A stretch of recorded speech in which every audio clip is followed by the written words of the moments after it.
There are some stories that refuse to end not because they lack closure, but because the world they exist in never truly stops watching. In the quiet hum of surveillance satellites and encrypted databases, the legacy of identity and control continues to evolve, and Jason Bourne 6 emerges not just as another sequel, but as a calculated re-entry into a franchise built on paranoia, precision, and psychological fragmentation. This is not simply a continuation of a character's journey, it is a reinvestment into a cinematic asset that has historically delivered both emotional depth and consistent global returns. From an industry standpoint, this project represents a fascinating financial and strategic decision. The Bourne franchise has long been positioned as a mid to high budget action property with strong international appeal, particularly in Tier 1 markets where intelligence-driven thrillers attract premium advertisers. For this installment, the budget could realistically fall within the range of $140 to $170 million approximate, reflecting inflation, expanded global production logistics, and the increasing cost of practical stunt choreography combined with digital post-production pipelines. This is not just a film, it is a portfolio asset designed to generate multi-stream revenue across theatrical release, streaming licensing, and long-tail syndication. What makes this conceptual sixth entry especially compelling is the technological context it is being imagined within. The original Bourne films thrived on analog tension, paper files, physical surveillance, human error. But now the world has transitioned into AI-assisted tracking, biometric databases, predictive analytics, and cyber warfare. This shifts the narrative from a man escaping systems to a man navigating systems that can think. That evolution alone transforms the storytelling into a study of modern control economics, where information is not just power, it is monetized, weaponized, and algorithmically optimized. At its narrative core, this film would likely begin with a disturbance, not loud but precise. A data breach, perhaps, or a classified program leak that exposes remnants of Treadstone-like operations embedded within private tech corporations. Bourne, now older, more aware, and perhaps more fatigued by a life of constant evasion, is pulled back not by revenge but by necessity. The emotional hook here is not identity confusion anymore, it is moral responsibility. When systems evolve, so must accountability. From a storytelling efficiency perspective, the opening act must function like a high-performing startup prototype. It introduces stakes quickly, establishes the new rules of engagement, and hooks the audience with both familiarity and innovation. The return of Bourne is not framed as nostalgia, but as a recalibration of a known asset in a changed market. The pacing must deliver immediate ROI and audience engagement. Within the first 10 minutes, viewers should feel both the weight of history and the urgency of the present. There is also a significant creative gamble embedded in this concept. Action franchises often rely on escalation. Bigger explosions, faster chases, higher stakes. But the Bourne identity was never about spectacle alone. It was about intelligence under pressure. The risk here is balancing modern cinematic expectations with the grounded realism that defined the brand. Too much CGI spectacle and the film loses authenticity. Too little innovation, and it risks irrelevance in a market saturated with high-concept action. Investor confidence in such a project would likely be driven by three pillars: brand recognition, international box office stability, and streaming platform demand. In a post-theatrical ecosystem where platforms compete for high-retention content, a Bourne film offers a hybrid advantage. It performs in cinemas and sustains engagement in digital libraries. This dual revenue model significantly improves projected ROI, making it an attractive investment despite the high upfront cost. Another critical layer is the human psychology embedded within the narrative. Bourne is no longer just a man searching for his past. He is a man evaluating the consequences of his existence. That shift introduces a deeper emotional economy, one where every action is weighed not just against survival but against legacy. In behavioral economics terms, This is a transition from loss aversion to value reassessment. The character is no longer minimizing damage, he is redefining purpose. Visually and tonally, the film would likely maintain its signature handheld realism, but enhanced through modern camera systems and data-driven color grading. The aesthetic must reflect a world that feels both hyper-real and slightly distant, a place where every shadow could contain a sensor and every reflection could be a lens. This is where technology and cinematic language intersect, translating abstract digital threats into tangible visual tension. Ultimately, Jason Bourne 6 as a concept is not just about continuing a story, it is about re-evaluating a franchise within a new economic and technological framework. It asks a larger question. In a world where identity can be tracked, predicted, and even manipulated by machines, what does it mean to remain human? And more importantly, what is the cost of that humanity in a system designed to erase it? The story begins not with chaos, but with a quiet fracture in a system that was designed to be invisible. Somewhere inside a privately contracted intelligence network, a predictive surveillance algorithm begins flagging anomalies, patterns that do not align with expected human behavior. At first, it looks like a technical glitch, a minor inefficiency in an otherwise highly optimized system. But as the anomalies compound, analysts begin to notice something unsettling. The system is reacting to someone who is actively resisting prediction itself. This opening functions like a high-efficiency R&D trigger, a small irregularity that signals a much larger structural disruption. From a narrative design perspective, this is where the film establishes its first layer of ROI, audience curiosity. Instead of immediately reintroducing Bourne through action, the film positions him as an absence that is being detected. This is a powerful inversion of traditional character entry. Much like a startup prototype that gains traction before revealing its full functionality, the story allows tension to build around the idea of Bourne before the man himself appears. This delay increases emotional investment while maintaining pacing discipline. When Bourne is finally introduced, it is done with restraint. He is living off-grid, not in hiding out of fear but out of deliberate disengagement. The camera observes rather than follows, emphasizing routine, silence, and isolation. This is not the same man we once saw running through crowded cities. This is someone who has optimized his existence for minimal detection. In economic terms, he has reduced his visibility footprint, operating with extreme efficiency in a world where exposure equals vulnerability.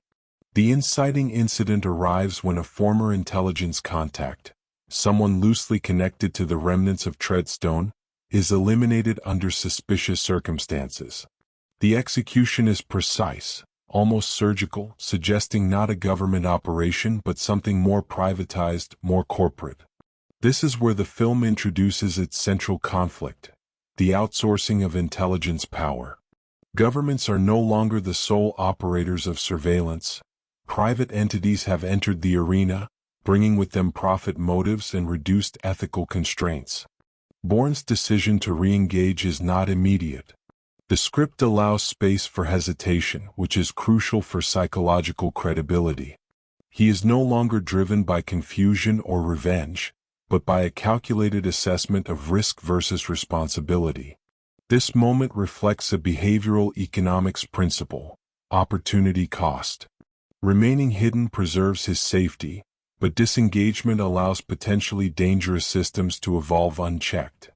The narrative carefully frames this decision as a rational, almost reluctant investment in intervention. As Bourne begins to trace the origins of the operation, the film introduces its first set of supporting characters: analysts, field agents, and corporate intermediaries. Each of these roles functions like stakeholders in a complex organization. Their interactions are not just plot devices. They represent layers of a system that is both decentralized and highly efficient. This mirrors modern tech corporations where decision-making is distributed, but outcomes remain tightly controlled. The pacing in this first half is deliberately structured like a prototyping phase. Each sequence tests a new variable, a new location, a new contact, a new piece of data. The film avoids unnecessary exposition, instead allowing information to emerge organically through action and observation. This creates a sense of forward momentum without overwhelming the audience, maintaining a balance between clarity and intrigue. One of the most effective sequences in this section would likely involve Bourne infiltrating a low-level data facility, not a high-security fortress, but a seemingly mundane corporate office. This choice reinforces the film's thematic shift. Power is no longer concentrated in obvious locations. It is embedded in everyday infrastructure. The tension here is subtle but constant, driven by the awareness that every camera, every terminal, every employee could be part of a larger network. Emotionally, the film begins to re-establish its connection with the audience through moments of reflection rather than spectacle. Bourne's interactions are minimal, but loaded with subtext. A brief conversation, a glance, a hesitation. These are the building blocks of emotional investment. The film understands that engagement is not just about action, but about recognition. The audience seeing fragments of the character they remember, now reshaped by time and experience. By the midpoint of this first half, the narrative reveals its first major layer: the existence of a program designed not to track individuals, but to predict and prevent behavior before it occurs. This is a significant escalation from previous films. It shifts the conflict from reactive surveillance to proactive control, raising both the stakes and the philosophical depth of the story. The system is no longer chasing Bourne, it is attempting to anticipate him. Structurally, this reveal functions as a successful prototype validation. The film has introduced its core concept, tested audience engagement, and established a clear trajectory for escalation.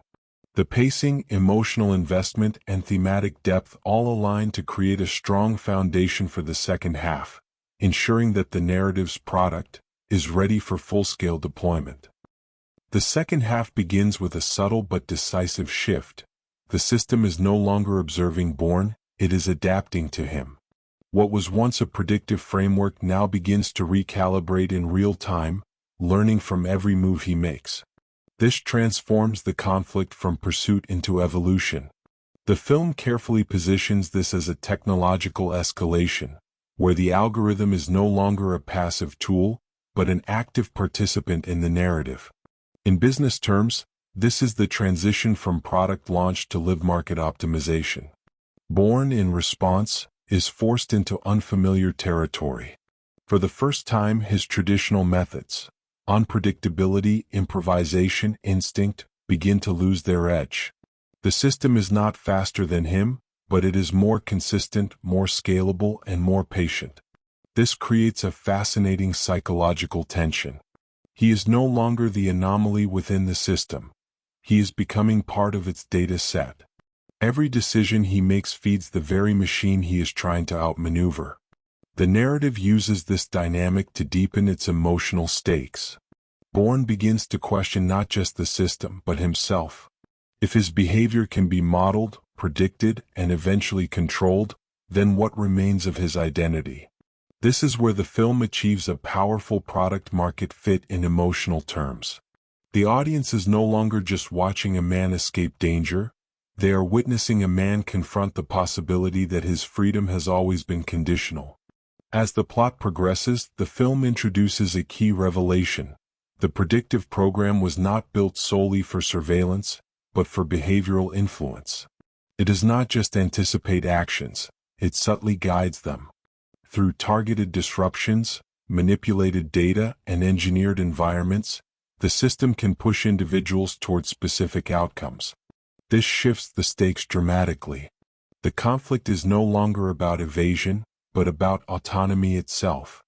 Structurally, this functions as the film's major escalation point, the equivalent of scaling a startup after initial success.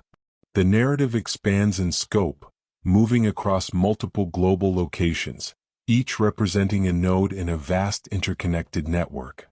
The pacing accelerates but remains controlled, ensuring that each sequence contributes to the overall narrative ROI rather than serving as isolated spectacle. One of the central sequences in this half would likely involve Bourne attempting to intercept a high-level data transfer, not to destroy it, but to understand it. The tension here is layered. Physically, he must navigate a heavily monitored environment. Intellectually, he must decode a system that is designed to obscure itself. Emotionally, he is confronting the possibility that every step he takes has already been accounted for. This multi-layered tension is what elevates the film beyond conventional action. The supporting characters introduced earlier begin to converge, each representing different responses to the system. Some embrace it, viewing predictive control as a necessary evolution of security. Others resist, recognizing the ethical implications of such power. These perspectives create a moral marketplace within the narrative, where ideas compete just as intensely as actions. This adds depth without slowing momentum, maintaining both intellectual and emotional engagement. Bourne's strategy evolves as well. Instead of trying to remain unpredictable, he begins to exploit the system's dependence on patterns. By deliberately feeding it misleading data, he creates false models, digital decoys that distort its predictions. This is a sophisticated inversion of the original conflict. Rather than escaping the system, he is now actively manipulating it. In economic terms, he shifts from being a consumer of the system's effects to a disruptor of its core function. The climax builds not through sheer scale, but through precision. Bourne identifies the central control architecture, not a single location, but a distributed network with critical points of vulnerability. The final operation is not about destruction, but about interruption. By targeting these of synchronization, he aims to destabilize the system's ability to learn and adapt, effectively breaking its feedback loop. In the final confrontation, the film avoids the cliché of a single antagonist. Instead, the true opponent is the system itself, a reflection of collective human decisions, corporate incentives, and technological ambition. This makes the resolution more complex and more meaningful. Bourne does not defeat a person. He exposes a structure. The victory is not absolute, but it is significant enough to restore a degree of uncertainty, and with it, a degree of freedom. The resolution is deliberately restrained.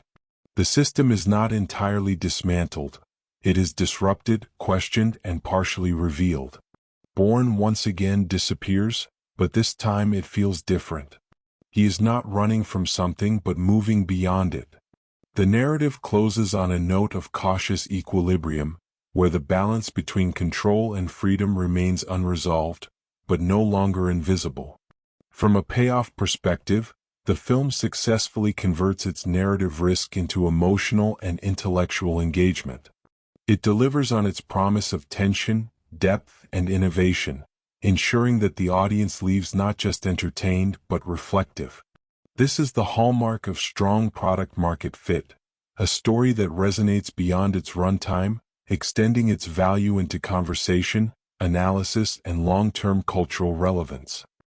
At the heart of this story lies a man who has spent his entire existence being shaped by systems he did not choose.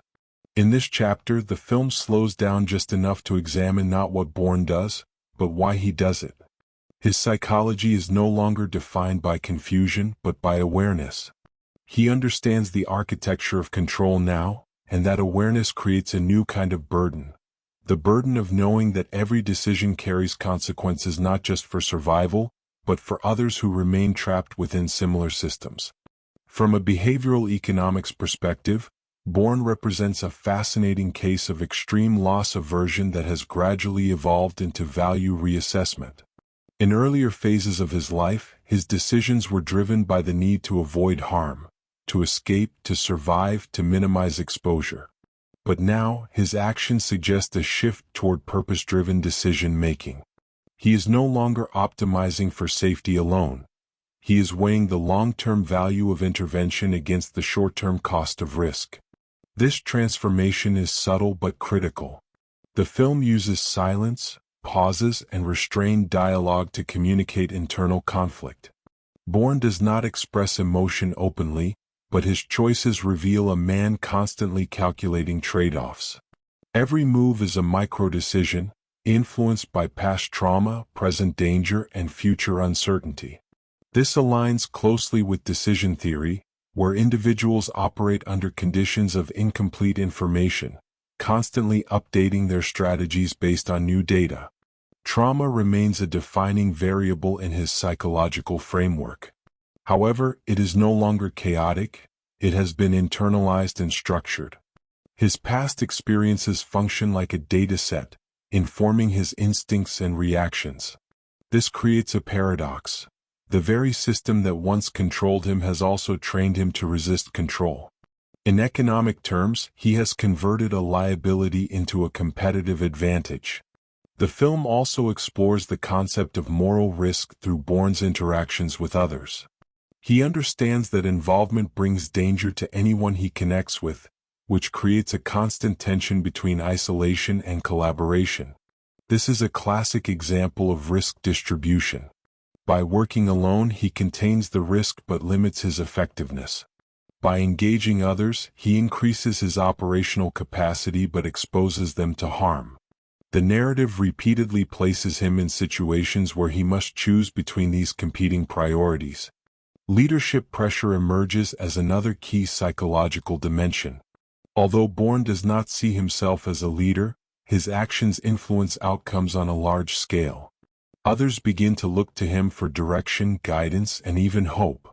This creates an implicit leadership role, one that he neither seeks nor fully accepts. The psychological weight of this responsibility is evident in his hesitation, his measured responses, and his reluctance to form attachments.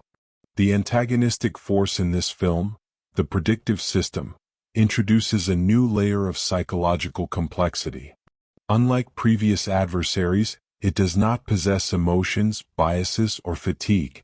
It operates purely on optimization. This creates a stark contrast between human decision-making and algorithmic logic. Bourne's unpredictability, once his greatest strength, is now being analyzed, categorized, and gradually neutralized. This forces him to confront a fundamental question: can human intuition outperform machine precision?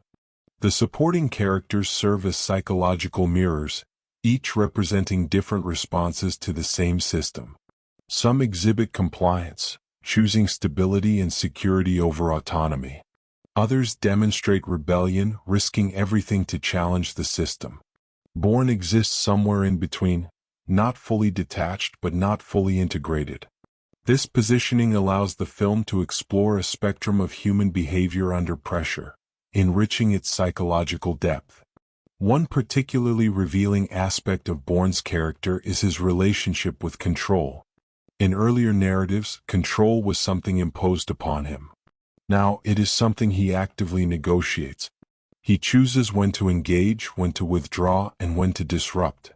This shift from passive subject to active agent represents a significant psychological evolution. It reflects a move from reactive behavior to strategic intent. The film also examines the concept of identity as an economic construct. In a world where data defines value, identity becomes a form of currency. Bourne's fragmented identity, once a weakness, now becomes a form of resistance. He cannot be easily categorized, which makes him difficult to monetize, track, or control. This positions him as an outlier in a system that thrives on predictability. Ultimately, this section of the film is less about action and more about interpretation. It invites the audience to examine not just the character, but themselves. How do we make decisions under pressure? How much of our behavior is truly autonomous? And what are we willing to sacrifice for the illusion of control? These questions elevate the narrative from a simple thriller to a study in human behavior. By grounding its psychological exploration in both emotional realism and economic theory, the film creates a layered understanding of its central character. Bourne is no longer just a product of his past, he is an active participant in shaping his future. And in doing so, he becomes not just a character, but a lens through which we can analyze the intersection of psychology, technology, and power. When a studio greenlights a project like this, it is not simply funding a story, it is allocating capital into a calculated ecosystem of risk, return, and global attention. Jason Bourne 6, as a conceptual production, would likely operate within a budget range of $140 to $170 million approximate, positioning it as a mid to high-tier action investment. This budget reflects not just inflation, but the franchise's reliance on practical stunt work, international shooting schedules, and high-end post-production workflows. Every dollar here is not just spent, it is strategically deployed to maximize both cinematic authenticity and financial return. From a financial architecture standpoint, the budget can be broken into three primary components: above-the-line costs, production logistics, and post-production pipelines. Above-the-line expenses, including lead actor compensation, director fees, and key creative contracts, could account for roughly 30 to 35% of the total budget. In a franchise-driven model, star power functions as both a marketing asset and a risk stabilizer, ensuring baseline audience interest across global markets. Production logistics form the second major layer, often consuming 40 to 45% of the budget. This includes location shooting across multiple countries, security coordination, stunt teams, and equipment rentals. The Bourne franchise is known for its commitment to realism, which means a heavy reliance on practical effects rather than purely digital spectacle. While this increases upfront costs, it also enhances perceived quality, which can positively influence box office performance and long-term brand value. Post-production represents the final 20 to 25%, encompassing editing, color grading, sound design, and visual effects. Even in a grounded franchise, modern audiences expect a certain level of digital polish. Advanced editing suites, AI-assisted color workflows, and precision sound mixing all contribute to the film's final product. This phase is critical for ensuring that the narrative's emotional and technical elements align seamlessly.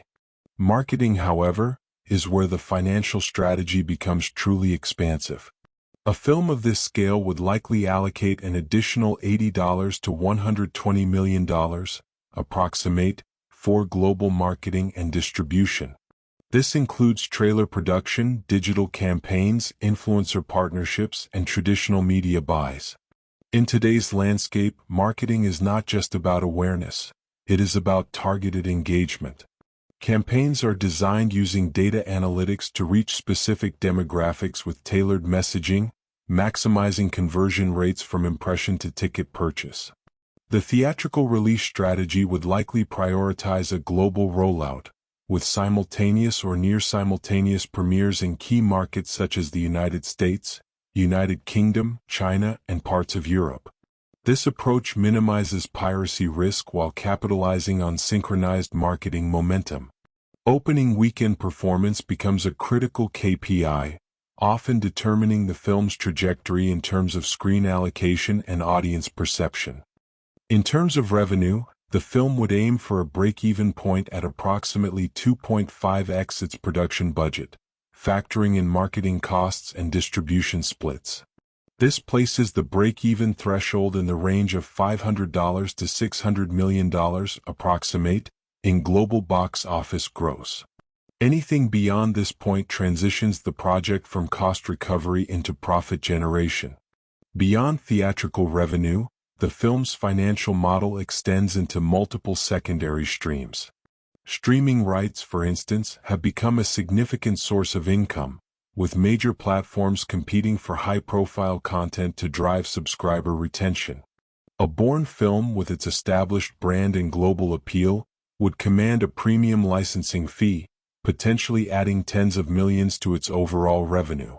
Home entertainment, although diminished in physical form, still contributes through digital purchases and rentals. Additionally, television syndication and international distribution deals provide long-tail revenue, ensuring that the film continues to generate income well beyond its initial release window. This extended monetization cycle is crucial for maximizing ROI. Brand partnerships and product placements also play a subtle but important role. High-end technology brands, automotive companies, and lifestyle products often integrate into films of this nature, providing both financial support and marketing synergy. These partnerships are carefully curated to align with the film's tone, ensuring that they enhance rather than disrupt the narrative. From an EBITDA perspective, the film's profitability depends on efficient cost management and strong opening performance.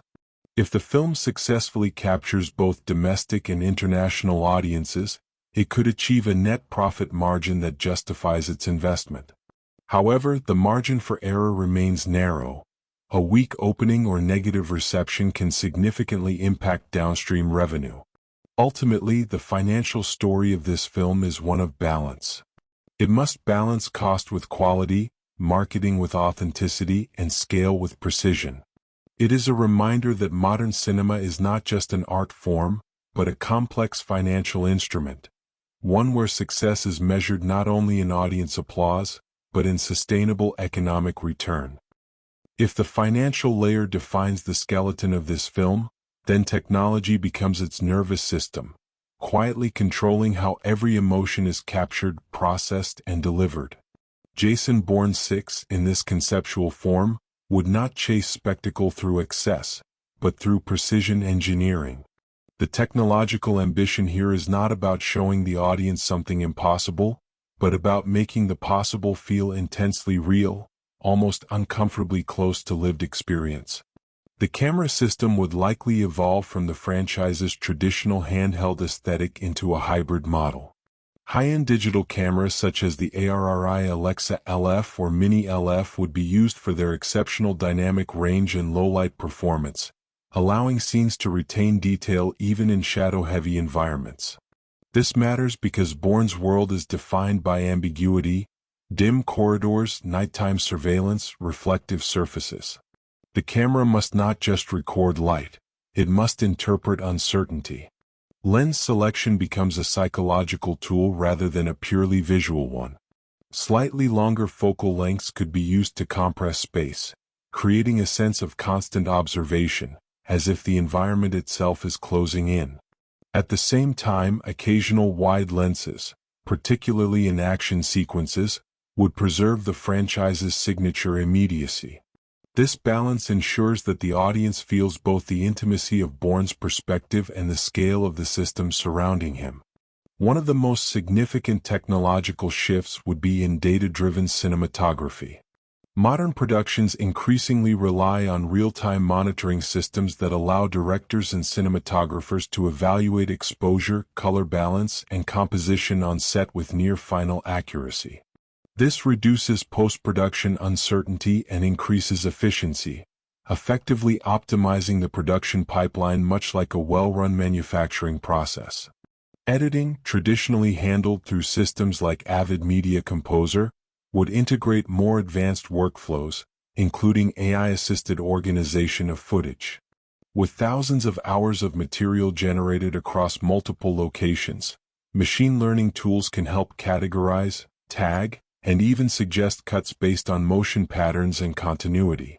This does not replace the editor's creative judgment, but it enhances efficiency, allowing more time to be spent refining emotional rhythm rather than managing raw data. Visual effects in this film would likely follow a hidden integration philosophy. Unlike high-concept science fiction, the goal here is not to showcase CGI, but to invisibly support reality. This could include digital set extensions, crowd duplication, and subtle enhancements to practical stunts. The objective is to maintain the illusion that everything on screen could exist in the real world, preserving the franchise's grounded identity. One particularly interesting area of innovation would be the representation of digital systems themselves. Instead of relying on traditional on-screen graphics or exaggerated interfaces, the film could use minimalistic visual cues, reflections, ambient light changes, subtle overlays, to convey the presence of data. This approach aligns with the film's theme. Technology is not something separate from reality, it is embedded within it. Sound technology also plays a critical role in shaping perception. Advanced recording techniques, combined with spatial audio mixing in formats like Dolby Atmos, allow sound to move through the environment with precision. Footsteps, distant conversations, electronic hums, all of these elements can be positioned in three-dimensional space, enhancing immersion and reinforcing the feeling of constant surveillance. Color grading, handled through platforms such as DaVinci Resolve, would be used to create a consistent visual language across diverse locations.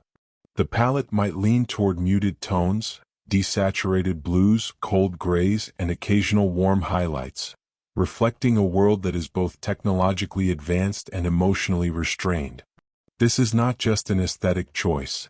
It is a form of visual storytelling, encoding mood into measurable color values. The production pipeline itself would likely be highly digitized, with cloud-based collaboration allowing teams across different to work simultaneously. This reduces delays, improves communication, and ensures that creative decisions can be implemented quickly. In economic terms, this is about maximizing time efficiency, converting hours saved into cost reductions and creative flexibility.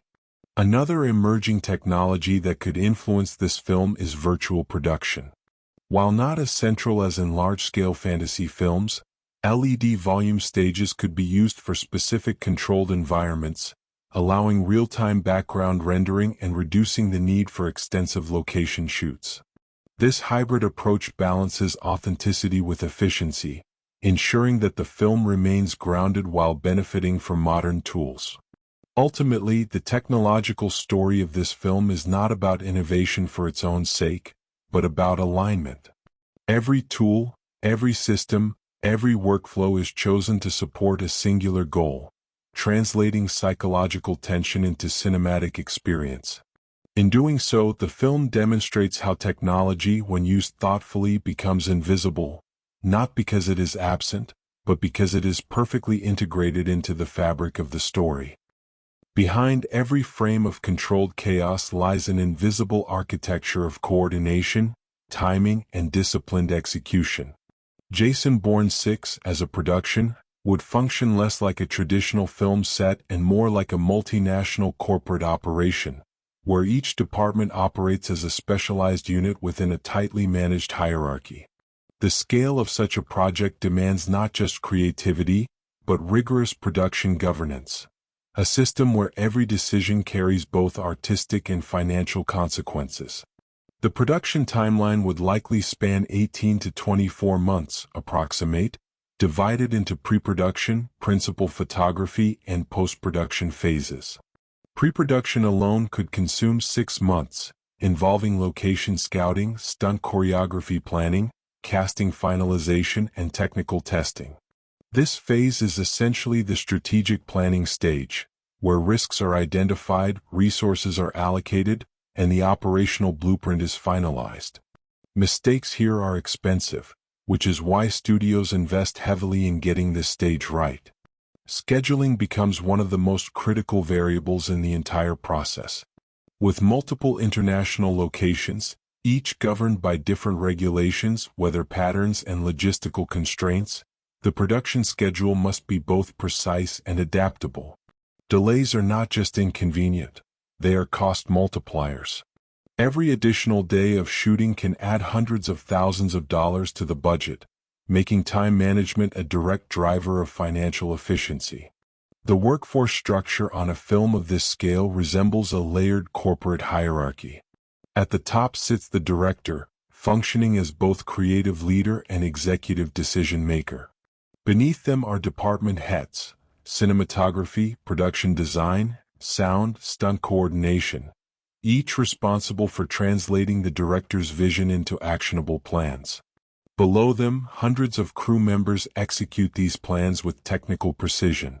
This structure ensures clarity of responsibility while maintaining operational flow. One of the defining features of the Bourne franchise is its reliance on practical stunts, which introduces a unique set of management challenges. Coordinating high-risk sequences requires meticulous planning, safety protocols, and real-time communication between departments. Stunt teams, camera crews, and safety supervisors must operate in perfect synchronization. Any breakdown in this coordination can result not only in financial loss but in physical harm, making risk management a top priority. Location logistics add another layer of complexity. Shooting across multiple countries requires navigating permits, local labor laws, transportation systems, and cultural considerations. Each location functions as a temporary operational hub, requiring rapid setup and teardown. This is where production management intersects with global supply chain logistics, ensuring that equipment, personnel, and resources are available exactly when and where they are needed. Budget control is an ongoing process rather than a one-time calculation. Production managers continuously monitor expenditures, comparing actual costs against projections. This real-time financial tracking allows for adjustments to be made before overruns become unmanageable. In corporate terms, this is akin to maintaining a dynamic balance sheet, where every department's spending is evaluated against its contribution to the final product. Communication systems are the backbone of this entire operation. Daily production meetings, digital scheduling tools, and on-set communication devices ensure that information flows efficiently across departments. In a high-pressure environment where decisions must be made quickly, clarity and speed of communication directly impact both productivity and morale.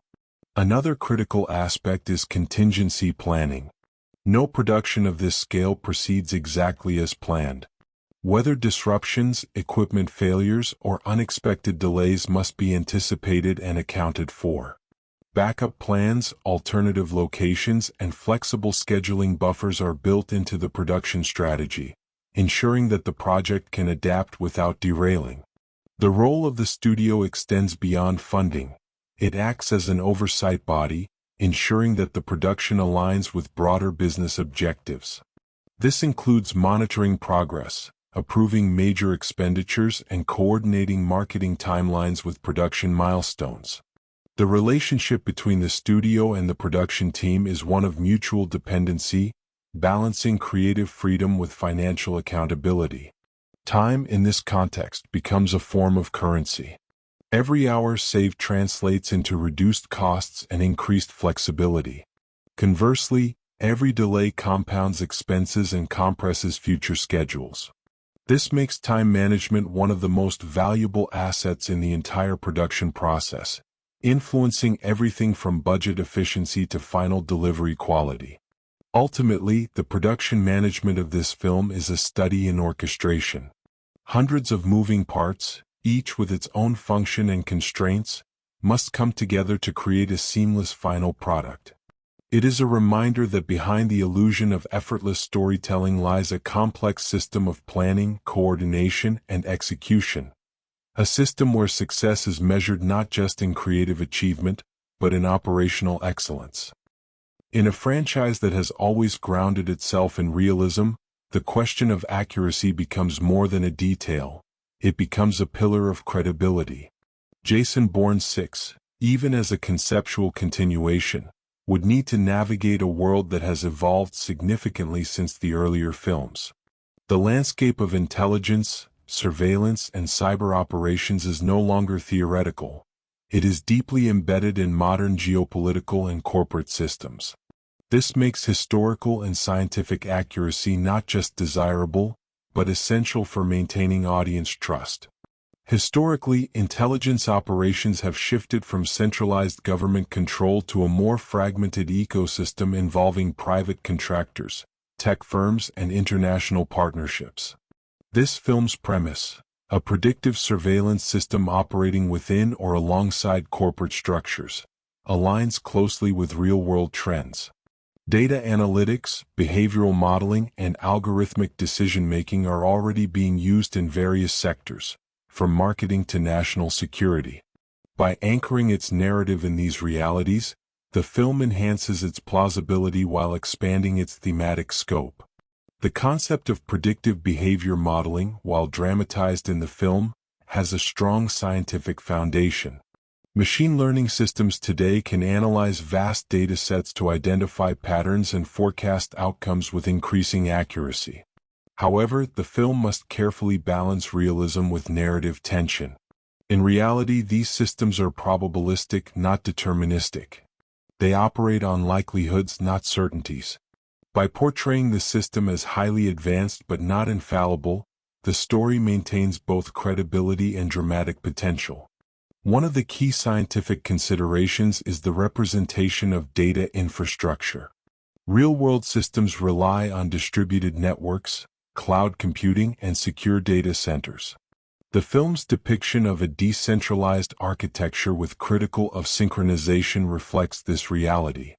It avoids the oversimplified trope of a single mainframe that can be easily destroyed, instead presenting a more nuanced and accurate picture of how modern systems operate. The portrayal of cyber operations would also need to reflect current practices. Hacking, in reality, is less about rapid-fire typing and more about patience, social engineering, and exploiting vulnerabilities over time. By incorporating these elements, the film can maintain its grounded tone while still delivering engaging sequences. This approach aligns with the franchise's tradition of prioritizing authenticity over exaggeration. From a behavioral science perspective, the idea that systems can influence human actions is both compelling and credible. Algorithms already shape decision-making in subtle ways, through recommendation systems, targeted advertising, and information filtering. The film extrapolates this into a more controlled and intentional form of influence, raising important questions about autonomy and free will. This is where science intersects with philosophy, creating a narrative that is both intellectually engaging and emotionally resonant. The film would likely consult experts in fields such as cybersecurity, data science, and intelligence analysis to ensure accuracy. These consultants play a crucial role in validating the plausibility of scenarios, refining technical details, and avoiding common misconceptions. Their input helps bridge the gap between creative storytelling and real-world knowledge, enhancing the film's educational value. Another important aspect is the depiction of surveillance technology. Modern systems include facial recognition, biometric tracking, and geospatial analysis. While these technologies are powerful, they are not without limitations. Factors such as data quality, environmental conditions, and algorithmic bias can affect accuracy. By acknowledging these constraints, the film avoids presenting technology as omnipotent, instead portraying it as a tool with both strengths and weaknesses. The historical context of programs like Treadstone and Blackbriar, while fictionalized, draws inspiration from real intelligence practices. Covert operations, deniable assets, and compartmentalized information are all elements that have existed in various forms. The film builds on this foundation, extending it into a modern context where technology amplifies both capability and risk. Ethical considerations also play a significant role in this section. The use of predictive systems to influence behavior raises questions about consent, accountability, and power. These are not purely fictional concerns. They are actively debated in fields such as AI ethics and public policy. By integrating these discussions into the narrative, the film positions itself not just as entertainment, but as a reflection on contemporary issues.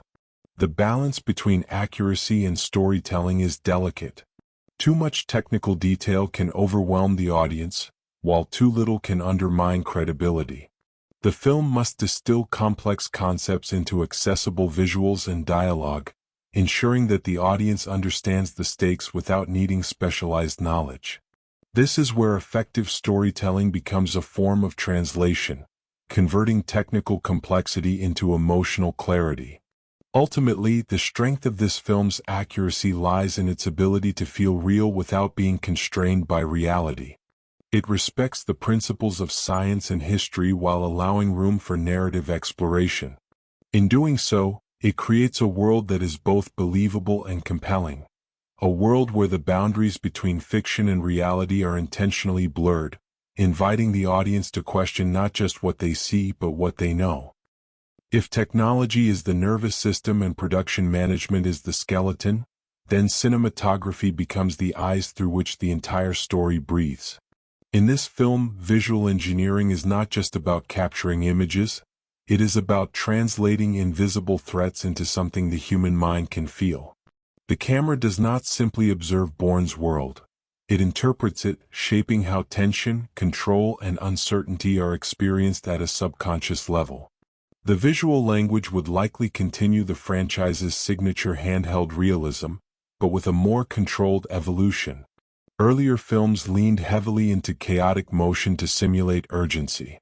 Here, that motion would be refined, still present, but more intentional. The instability is no longer just physical, it is psychological.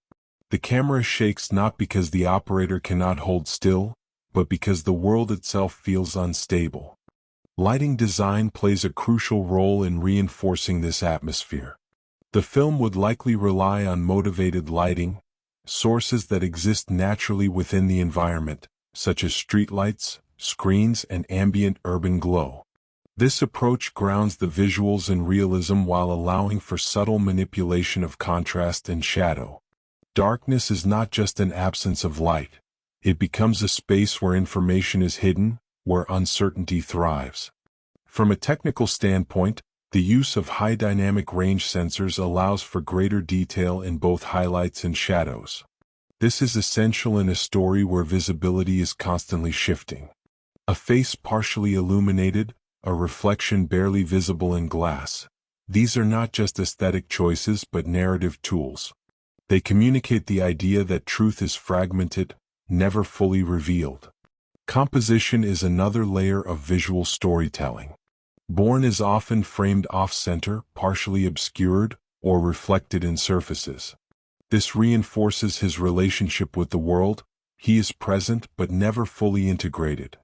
The use of foreground elements such as glass, metal, or digital screens creates layers within the frame, suggesting that there is always something between the character and the audience, just as there is always something between the individual and the system. Lens physics also contribute to the film's emotional texture. Slight distortions at the edges of the frame, shallow depth of field, and selective focus all work together to guide the viewer's attention. These choices are not arbitrary. They are calculated to mimic how humans perceive stress and focus under pressure. In moments of tension, the world narrows. In moments of uncertainty, it expands. Color science becomes a subtle but powerful storytelling device.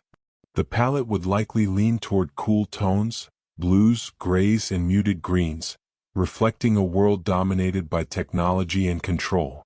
Occasional bursts of warmer tones could be used sparingly, often associated with moments of memory, connection, or humanity. This contrast creates a visual rhythm, allowing the audience to feel shifts in emotional temperature without explicit dialogue. One of the most compelling aspects of the cinematography would be its ability to represent digital presence without relying on overt graphics. Instead of showing screens filled with data, the film might use reflections, light patterns, or environmental cues to suggest the presence of technology. A flicker of light across a wall, a subtle change in color temperature. These are visual that something unseen is at work. Camera movement is carefully calibrated to match narrative intent. In action sequences, the movement becomes more immediate and reactive, placing the audience within the physical experience. In quieter moments, the camera slows down, observing rather than participating. This contrast creates a dynamic viewing experience, where the pace of the visuals aligns with the emotional state of the story.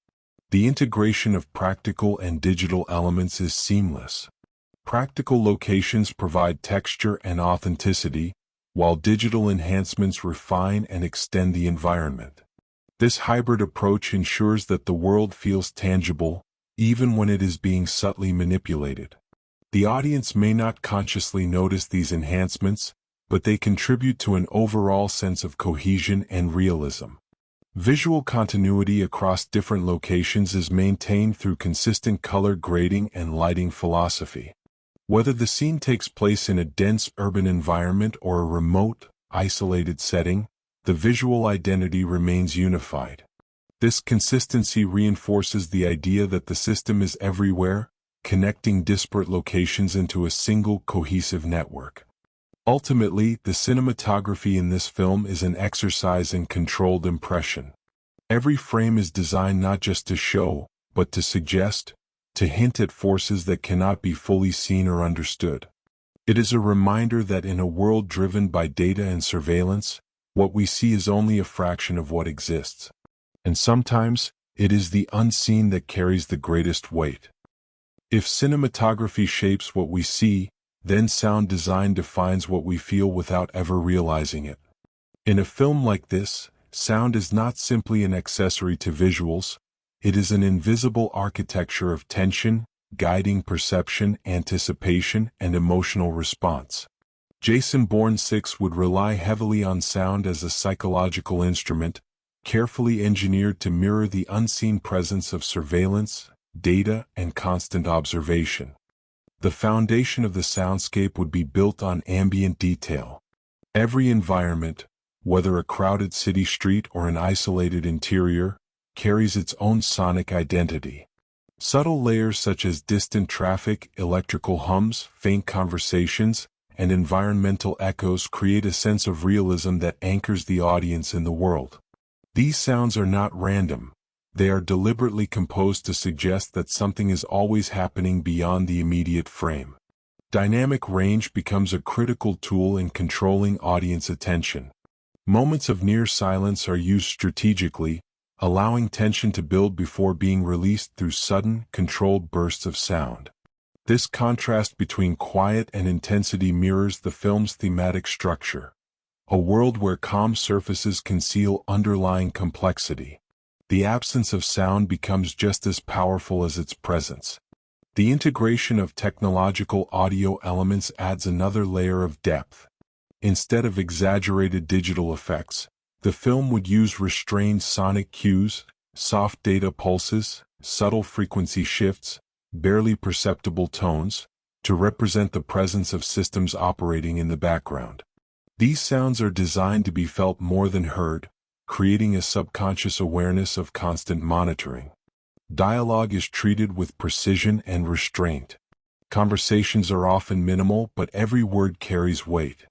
Micro-details such as breath, pauses, and vocal texture are preserved through high-quality recording and mixing techniques. This ensures that even the smallest exchange contributes to the overall emotional landscape, reinforcing the film's focus on psychological tension rather than verbal exposition. Action sequences are engineered with a focus on clarity rather than noise. Instead of overwhelming the audience with excessive sound, each element, footsteps, impacts, environmental reactions, is given space to be understood. This approach enhances realism and allows the audience to remain fully engaged with the physicality of the scene. The sound does not dominate the action, it supports it. The musical score plays a crucial role in shaping the film's emotional rhythm. Likely composed using a blend of electronic textures and minimal orchestration, the score would reflect the intersection of human emotion and technological influence. Repetitive motifs, subtle variations, and evolving layers create a sense of continuity, reinforcing the idea of systems that are constantly running, constantly adapting. Spatial audio technology such as Dolby Atmos would be used to position sounds within a three-dimensional environment. This allows the audience to experience sound as something that moves around them, not just something that comes from the screen. A distant behind, a whisper to the side, a movement above. These elements contribute to a heightened sense of immersion, making the viewer feel as though they are in the world rather than observing it. Foley work, the recreation of everyday sounds, is executed with meticulous attention to detail. The texture of footsteps on different surfaces, the subtle movement of clothing, the interaction between objects, all of these elements are carefully recorded and integrated. This level of detail enhances authenticity, ensuring that every physical action feels grounded and believable. Mixing is where all these elements come together into a cohesive whole. The balance between dialogue, effects, and music must be carefully calibrated to maintain clarity without sacrificing impact. This process is both technical and artistic, requiring a deep understanding of how sound influences perception. The final mix is not just a combination of elements, it is a carefully constructed experience. One of the most powerful aspects of the film's sound design is its ability to represent the unseen. Just as the cinematography hints at hidden systems, the audio subtly reinforces their presence. A faint tone, a distant signal, a barely noticeable shift in frequency, these cues suggest that something is always listening, always processing. This creates a constant undercurrent of tension that persists even in moments of apparent calm. Ultimately, the sound design and music production in this film function as an investment in immersion. They transform the viewing experience from passive observation into active perception. By carefully controlling what the audience hears, and what they almost hear, the film creates a sensory environment that is as complex and layered as the world it portrays. By the time a film reaches its marketing phase, it has already consumed vast amounts of capital, time, and creative energy. Now, the objective shifts from creation to conversion, turning awareness into engagement and engagement into revenue. Jason Bourne 6, as a conceptual release, would rely on a highly structured marketing strategy driven by data, analytics, and precise audience targeting. This is no longer about simply promoting a film. It is about orchestrating a global attention economy event. The campaign would likely begin with a teaser strategy designed to create intrigue rather than reveal information. Short, cryptic visuals, fragmented audio, glimpses of surveillance feeds, subtle references to predictive systems, would be released across digital platforms. This approach leverages curiosity as a primary driver of engagement, encouraging audiences to speculate, discuss, and share. In marketing terms, this is about generating organic reach before paid amplification begins. Trailer production becomes a critical component of the campaign. Multiple versions are created, each tailored to different audience segments. A high-intensity cut focuses on action and pacing for general audiences, while a more analytical version emphasizes the film's technological and psychological themes for viewers interested in deeper narratives. This segmentation increases CPM efficiency by aligning content with audience preferences, maximizing return on advertising spend. Digital platforms serve as the backbone of the campaign. Social media channels, video platforms, and streaming services are used not just for distribution, but for real-time feedback. A/B testing is employed to evaluate different versions of trailers, thumbnails, and messaging.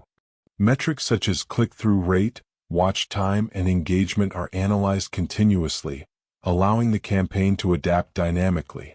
This transforms marketing into an iterative process, similar to software development. Influencer partnerships play a strategic role in expanding reach. Content creators within niches such as technology, psychology, and film analysis are engaged to produce discussions, breakdowns, and reactions. This approach taps into pre-existing communities, leveraging trust and credibility to enhance message penetration.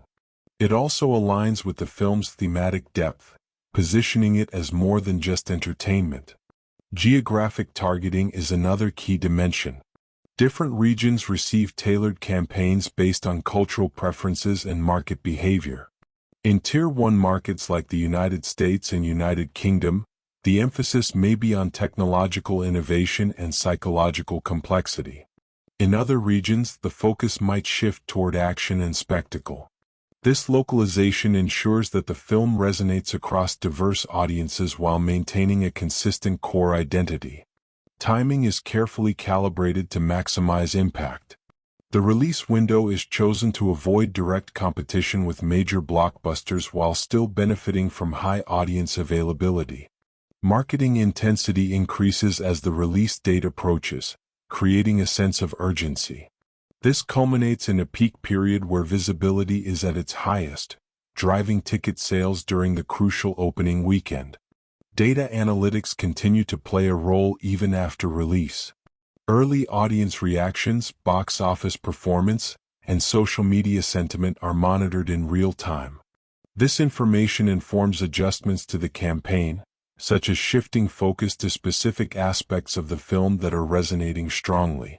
In this way, marketing remains active throughout the film's life cycle, not just before its release. Cross-platform integration enhances the campaign's reach. Partnerships with streaming services, technology brands, and media outlets create multiple of engagement.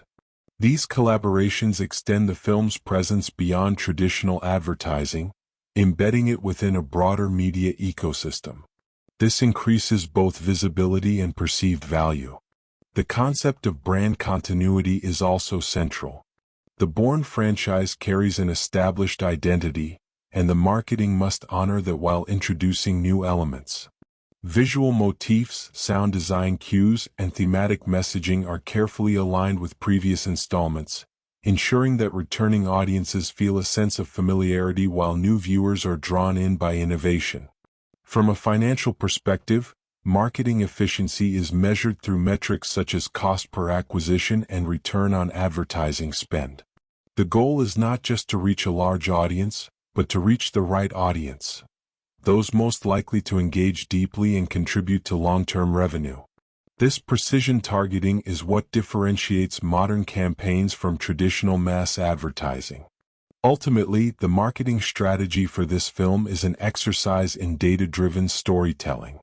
It extends the narrative beyond the screen, creating a continuous experience that begins before the film is released and continues long after. By aligning creative content with analytical insight, the campaign ensures that the film's impact is both immediate and sustained. By the time the film reaches audiences, its journey transitions from controlled production to open evaluation. Critical reception becomes the first major indicator of how effectively the film has translated its ambition into experience. Jason Bourne 6, as a conceptual continuation, would likely enter a landscape where critics are not just assessing entertainment value, but examining how well the film evolves a legacy franchise within a modern technological and psychological context. This creates a layered evaluation framework, where storytelling, innovation, and relevance are all measured simultaneously.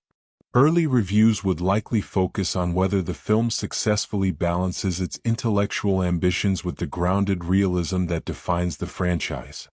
Critics tend to reward films that respect their core identity while introducing meaningful evolution. If the film effectively integrates themes of predictive technology, behavioral economics, and modern surveillance without losing narrative clarity, it positions itself as more than just a sequel. It becomes a contemporary interpretation of a familiar brand. Aggregated review platforms would provide a quantitative snapshot of reception. Scores in the range of 75 to 85% approximate would indicate strong approval, particularly for a genre that often struggles to achieve critical consistency. These metrics influence not only audience perception but also downstream revenue, as positive critical sentiment can extend theatrical longevity and enhance streaming demand. Audience reception, however, operates on a different axis.